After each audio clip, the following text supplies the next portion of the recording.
Braden, and I'm here with Logan, Cecilia Poindexter, and this is Absolutely Gobsmacked. How are you today, Logan? Fantastic, Brittany. Oh, thank you. I appreciate that. How's the week been? It's been about a week since we released our last episode. How's life been for you, Logan? Pretty good. Can't complain. I mean, I guess I could, but nobody would listen, right? That's not what the podcast is for.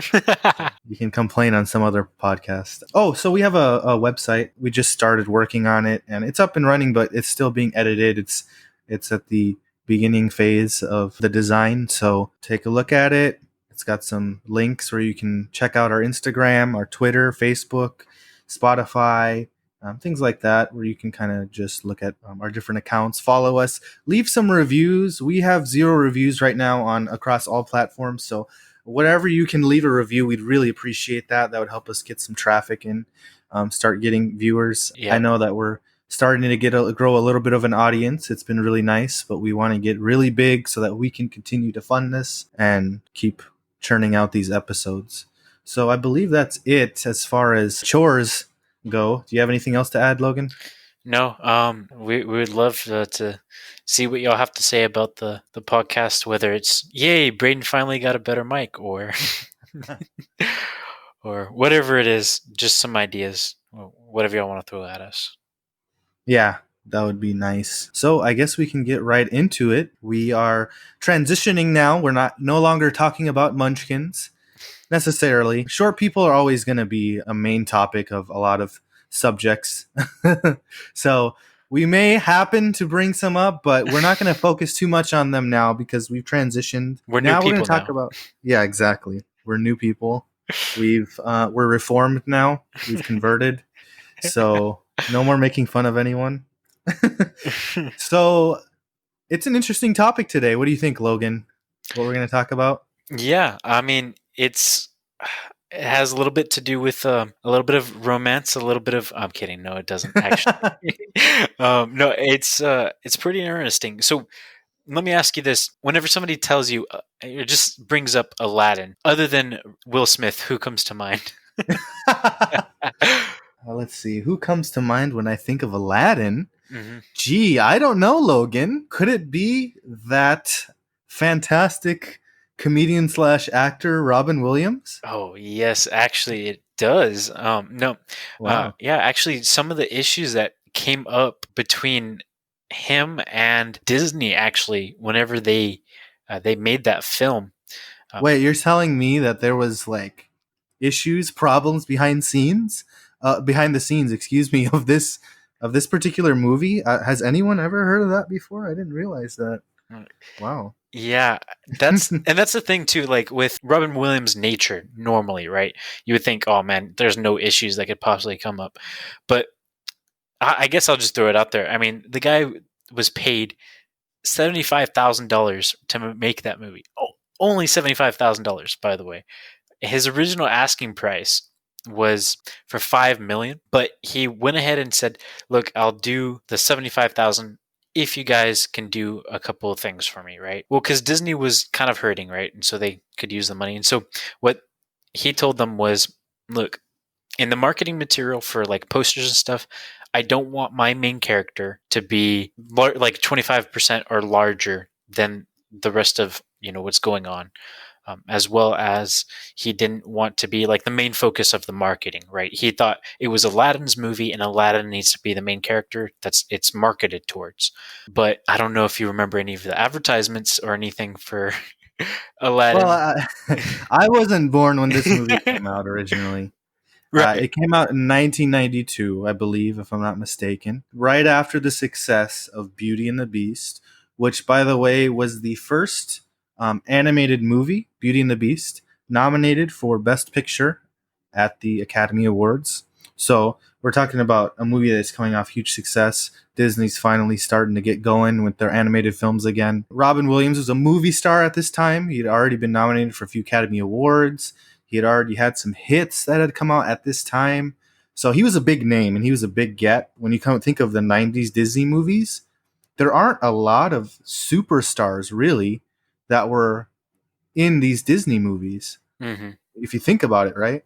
Yeah. So, I mean, that was a big deal, I think. Even like the advertisements on, like whenever they show commercials and stuff on TV, on Disney Channel and stuff, whenever they would play this movie, it was always about Robin Williams. Because you're right, there wasn't always people who were big names like Robin Williams, especially for kids, because he always. I mean, everybody knows who Robin Williams is. Fantastic comedian. Always got a laugh, and he was brilliant when coming off the cuff. Could come up with whatever it was. To make a joke, he could crack a joke about anything. In fact, because of him, they actually lost a nomination, and their entire script was thrown out for a nomination of Best adapted screenplay, right? yeah, best adapted screenplay, because most of the script was him ad-libbing. Yeah. So that just shows his talent and his ability. Yeah, and if I can just add, Yeah, go ahead. kind of to the point I was making earlier, animated films, when it comes to voice actors, they were kind of their own thing. It wasn't a big thing to have talented actors play just voice roles. It was kind of its own thing. Actors would act in movies, live action, and voice actors were in animated movies or TV shows. So it was not super common like it is today to have really well known actors play voice roles. So it's interesting, kind of the drama that comes about from this. And it didn't kill the idea of having big name stars in your animated movies, which is good. But you'll notice you're going to get a sneak peek behind the scenes of CEOs and executives, how they can really be greedy or ruthless. And sometimes that does mean success if they're really ambitious, but sometimes you can burn your bridges that way. No, yeah, and two, just by the way, for clarification, I think I said 5 million. It was actually 8 million he wanted for that movie, and he settled again for 75,000. Just for a few conditions, right? For free, Shouldn't be hard, right? shouldn't be hard. You would think, but this is Disney, right? And a very specific man, who was the CEO of Well, the film division, right? film The whole division. film Yeah, division right. of Disney. Had it- Jeffrey Katzenberg. Jeffrey Katzenberg. Which let's go over some of the stuff that ended up happening. So, like I said, didn't want more than 25% of his character taking space on advertising artwork, and especially because his own film Toys was scheduled for release right afterwards. So he wanted to have that advertised as him, because that was his film. And so Wait, so you're saying he wanted the focus when it comes to marketing for himself to be for his movie Toys, the live action movie that was coming out, right? right, Just to clarify. right. So that's kind of why, when it comes to marketing, that's where he wanted to see his face, right? right.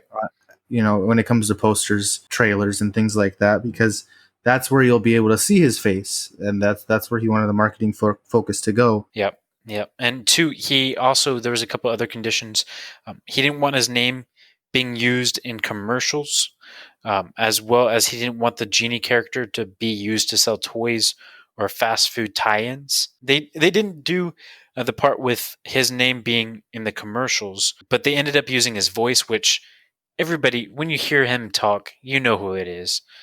So they knew what they were doing, and they again used the genie character to to use toys in an underhanded kind of sly way to sell toys and fast food yet again. And they didn't pay him any extra money for it. It was all just basically free advertisement for them. Like a check of $75,000 was nothing for them. He even went on to say that the only reason why Mickey Mouse has 4 fingers is because he can't pick up a check. So a lot of animosity. Now, that's not the whole story, right? There's a little bit more into his beef with Jeffrey Katzenberg and Disney itself.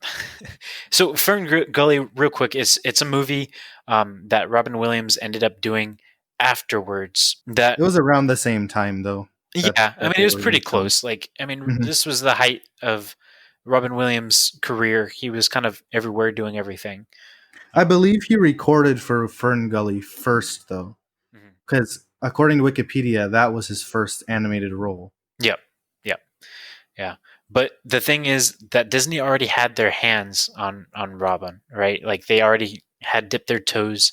they didn't want him to be basically using his voice in other films. Like they wanted that marketing all for themselves. And Yeah, in fact, especially not at that same time period, right? exactly. It says here, there's a quote: Jim took me on a tour at Disney with someone else's name tag. So they were like hiding and pointing out the young guns to hire for Fern Gully, the animators, right, working at Disney. Katzenberg wasn't happy when he found out. He was behind all the aggravation that Disney caused us. Twice we rented facilities, and they, and I quote, gazumped us by paying more. So, I mean, there's a feud here. There's an outright feud. Well, yeah, it seems like, just in case it's not clear to everyone, Katzenberg, first of all, it seems like he wasn't pleased with the animators or the head honchos, the director and the head honchos behind Fern Gully. They had taken some of Disney's top-notch animators to work on that film Fern Gully. And so it seemed like what was happening here was Katzenberg was kind of trying to sabotage the production. They're trying to rent out these spaces so that they can work on the film. And Disney, being a bigger company, was renting them at a higher price, outbidding them, trying to buy the buildings that they were trying to use, things like that, right? Yep. Yeah, there's a place that was called the Brewery, and Disney tried to buy it. They were able to still use that one, but Katzenberg and 8 of the others marched through to inspect the premises, but they ended up covering everything up, like trying to hide it. And he says but it was also really about Robin.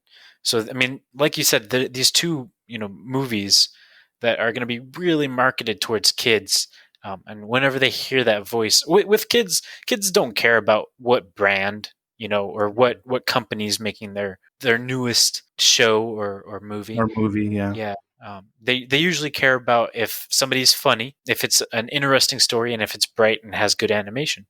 And so Disney didn't want to lose any of that. And so, but at the same time, parents are the ones paying for the films, and you're going to get more parents and families and even adults that go and see the movie just for Robin Williams, just because they're Robin Williams fans and they recognize the name.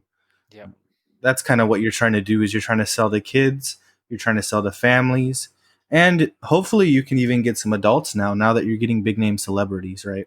Yep. Yeah, and in fact, Katzenberg actually, and this is per Cox, Jim Cox, he said Katzenberg did not want him, speaking of Robin Williams, voicing 2 animated characters in 2 animated movies at the same time, and tried to force Robin not to do it. And Robin was steaming, he says, it's my voice and you can't stop me. So this wasn't just about, Disney and another production, but this was really about Robin Williams versus Katzenberg. Yeah, when he wins the Special Achievement Award at the Golden Globes, Robin Williams got a Special Achievement Award for his role as Genie in Aladdin, which was critically acclaimed. I mean, his comedy, it's hilarious. I mean, even for adults, his role as Genie is just really funny. It's iconic. Even when they came out with the new Aladdin, people were like, Will Smith can't hold a candle to Robin Williams. There's just no way that he'll be able to even become close to replicating it. So Robin Williams gets the Special Achievement Award. Robin Williams, one of the first person he thanks, Jeffrey Katzenbug, is how he... Ladies and gentlemen, for his wit, his wisdom, his humor and heart, and most of all, for his hilarious way in giving new life to a character we have all known since childhood, the members of the Hollywood Foreign Press Association take great pride in presenting their first ever, no wonder I'm having such a problem, Special Achievement Award to the voice of Aladdin's Genie, Mr. Robin, one and only, Williams. It's not an actual award, but thank you anyway. Thank you. It's accepting, since it was only a voice, accepting for Mr. Williams will be Mother Teresa. It is very wonderful for him. Mother Teresa, is there anything you want? I want to direct. Okay.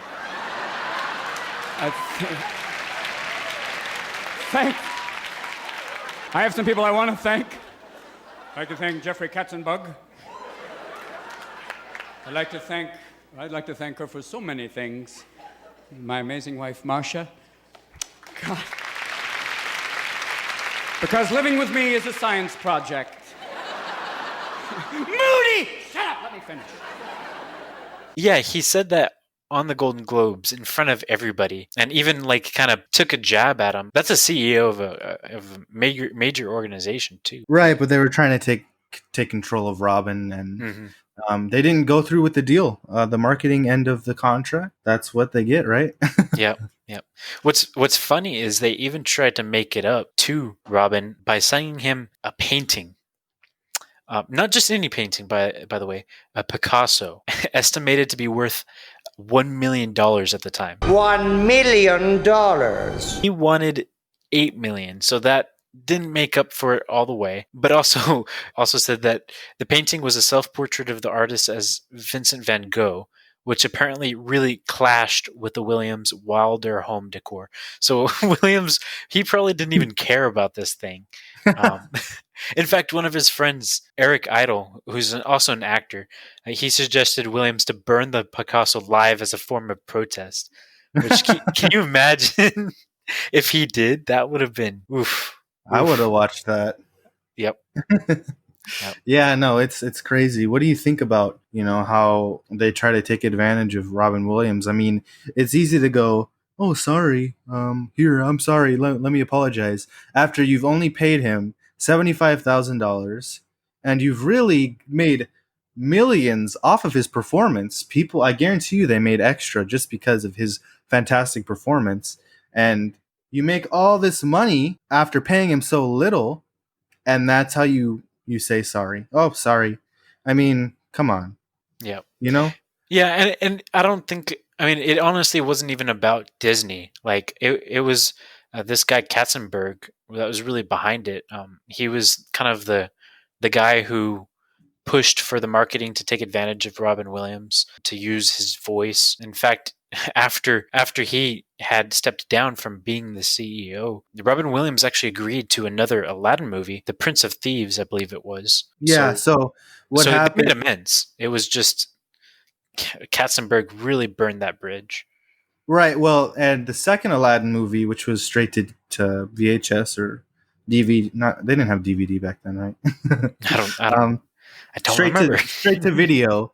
The second Aladdin movie, and I forget the name offhand. Robin Williams would refuse to come on to play the genie, so they had to get another voice actor to play Genie in the second Aladdin.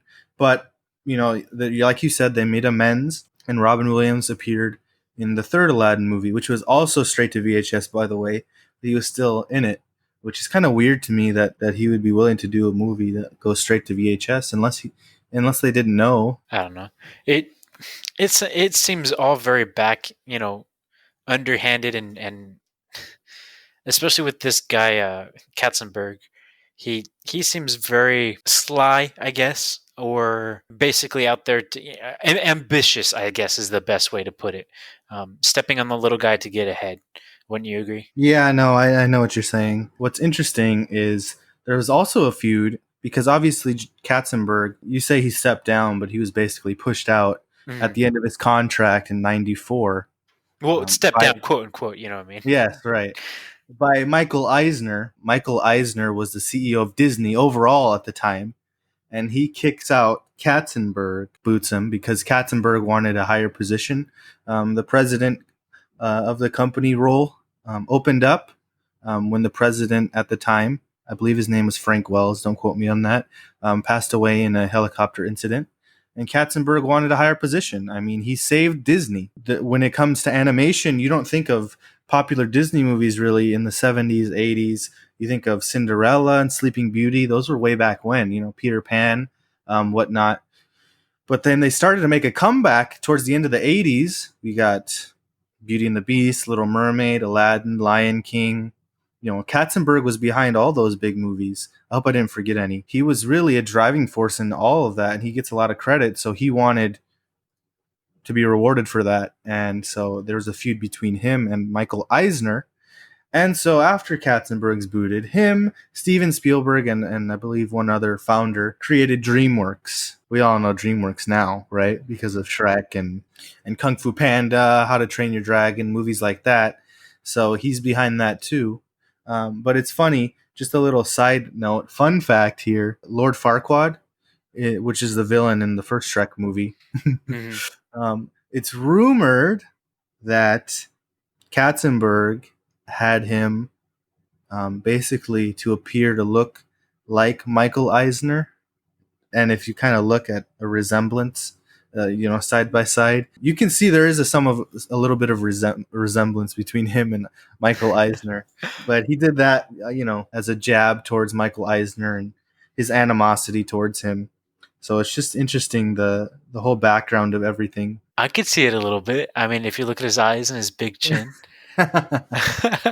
Obviously, I mean, it's a jab. I mean, and like you said earlier, these CEOs and stuff, the way they handle their business, it's unfortunate because, if they work together, if imagine, what else Disney could have done together with Robin Williams at the time before he passed away. Right. Even just live action too. But I mean, at least they made amends, and it's really just these. I mean, what do you think about Jeffrey Katzenberg? Just from what you know about him, obviously you haven't met him personally, but what kind of person does he sound like? I mean, he definitely sounds aggressive. I mean, he's obviously smart. I mean, he pulled, like you said, pulled Disney out from the depths. They hadn't had, a good run for a little bit, and then he showed up, kind of helped them. He obviously didn't do it all by himself, but with his aggression, with his ambition, he obviously helped out a lot. But some of the most ambitious people are also terrible. If you look at the people who founded DreamWorks, Steven Spielberg, Katzenberg, and David Geffen. I mean, they're all masters whenever it comes to film, pushing things out whenever it comes to not just pushing things up. They're creative geniuses, which a lot of famous producers and directors, they have great imaginations. They have big minds. And it happens with everyone, not just the movie business. Power hungry. They get power hungry. They may still be creative geniuses. They may still be extremely smart, but they become very ambitious and prideful. Not that being ambitious is a bad thing, but you have to be balanced. Mm-hmm. And so when you let it get to your head and you want more and more and more, you could say that he worked for it. But at the same time, what kind of person did it turn him into? Mm-hmm. What kind of person did this power turn him into? He allowed it to make him be disliked by people like Robin Williams, kicked out of Disney. Nothing against him personally, obviously. He still was able to create DreamWorks, and he's still a success story, but you live and learn, and in this case, it seems like his power got to his head and it got the best of him. Yeah. And two, I mean, you got to think, at what cost? If you're going to be stepping on the little guy, is it worth it to, get a little bit taller? I mean, it's like stepping on an ant to be taller, to be able to make a ride, to go on the ride at Six Flags or, Disney, or, what I'm talking about. Oh, yes, I do. Happens every day to me. But I mean, but too, we have him to thank for, I mean, movies like Shrek, like Spirit. I remember seeing Spirit whenever I was a kid. And I mean, a movie where basically there was no talking, no dialogue for kids. And it was so engaging. It was brilliant. Okay, I'm sorry. Nothing against Spirit and nothing against DreamWorks. I love a lot of their movies. I saw Spirit in kindergarten. Our field trip was going to the movie theater to see Spirit. I was so excited because as a kid, I've always loved movies, but to me, you know that exciting feeling you get in the pit of your stomach when you're about to go somewhere that you maybe don't get to go to so often, or somewhere you really enjoy, or a nice, really fun, adventurous trip. Yep. As a kid, you get that pit in your stomach. Your stomach in your pit? Nope. You get that exciting feeling in the pit of your stomach. Whenever you get to go somewhere that you just love, you're obsessed with, or you enjoy greatly. And so I loved going to the theaters, and we go to this movie, Spirit, in kindergarten, right? We get a little thing of popcorn, we get a little tiny cup of soda, and I sit with my class and I watch this movie, and I'm like, what is this? There's no talking. It's just about a horse running around. I haven't seen it since, so maybe as an adult I appreciate it more. But to me, it was not engaging at all. Dude, I remember seeing it as a little kid, And I guess too, like being a redneck and being around horses when I was little, because I had I had a horse when I was like, well, it wasn't mine, obviously. I didn't pay for it being 3, 4, 5 years old, but I had a horse that was given to us by a family friend who's a farmer, and he had a horse that he didn't want. And I gave it to us. It was awesome. Like seeing that movie, I was like, Great Scott! this is like the coolest thing ever. And like I would go play outside right afterwards and hang out with my horse. So it was really cool for me, I guess. Obviously different for everybody. But too, like Madagascar and Mhm. oh my gosh, I forgot about Antz. So to close the episode, I do want to just go over that briefly. Antz, Bugs Life came out around the same time. Antz, DreamWorks, Bugs Life, Disney, Pixar. Bug's Life was Yeah. better, by the way, in my opinion. Right. So the very similar movies, a lot of similarities. So what's going on there, right? Well, Yeah. they're released around the same time. Well, I'll explain briefly. So obviously Jeffrey Katzenberg was CEO at Disney, and in 1988 was when the idea was pitched to Disney about this idea of a movie about ants, right? The movie that came about in both movies, through both of these movies, Bugs Life and Ants. So what happened? Did he steal the idea? Well, Disney accused Katzenberg of stealing the idea of ants. What do you think? Dude, I remember the first time I saw Ants, I saw Bug's Life first, right? And whenever I saw Ants, I thought it was a ripoff. As a kid, I thought it was a ripoff, which is funny, right? Usually, as a kid, you're like, you can't really tell a lot of the time. But I do remember seeing it and like, wow, what is this garbage? Basically, and I thought it was a ripoff. So I would say that, yeah, I mean, he obviously was, there at Disney, heard about it, and took it with him to DreamWorks. Come on, if you're a creative mind, you can come up with something better than that. Yeah. I mean, Bugs Life is more kid friendly in my idea. I think Ants. I mean, I believe Ants was PG and Bugs Life was G, so there's a little more adult humor.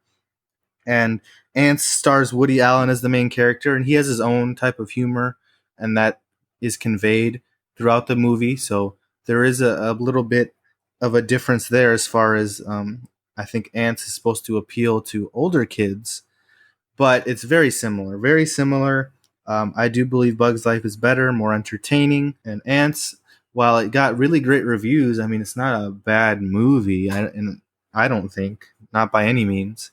Mm-hmm. I think that it's definitely different. I do remember, seeing it not too long ago, and I appreciated it more than I did as a kid. I remember, I didn't remember actually how violent it was. Do you remember how violent it is?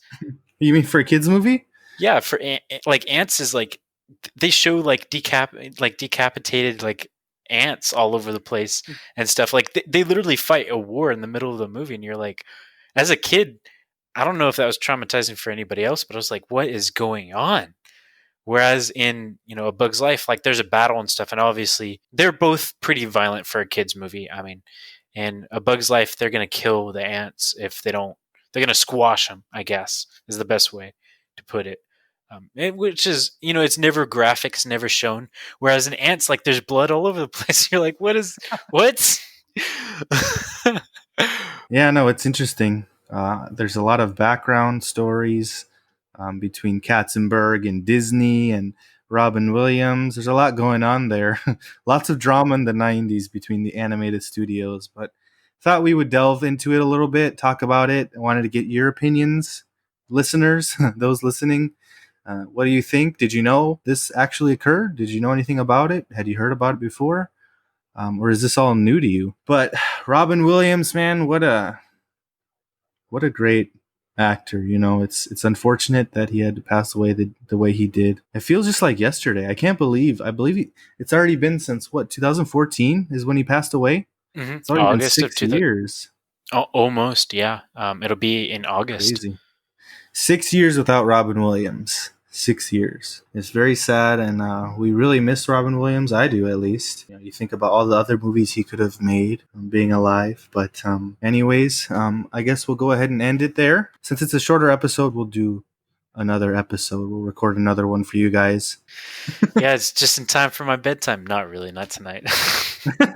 I do want to say good morning to all of you listening in the morning. Good afternoon if you are listening afternoon time. Good evening. Now, my And class, good night. you will learn to think for yourselves again.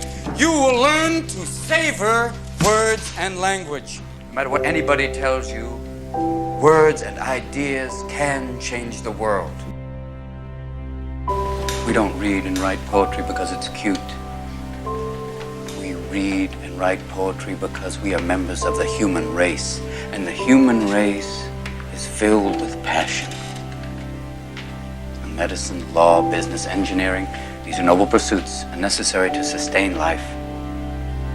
But poetry, beauty, romance, love, these are what we stay alive for. To quote from Whitman, "O me, O life of the questions of these recurring, of the endless trains of the faithless, of cities filled with the foolish, what good amid these, O me, O life?" Answer, that you are here. Life exists and identity. And the powerful play goes on and you may contribute a verse. Will your verse be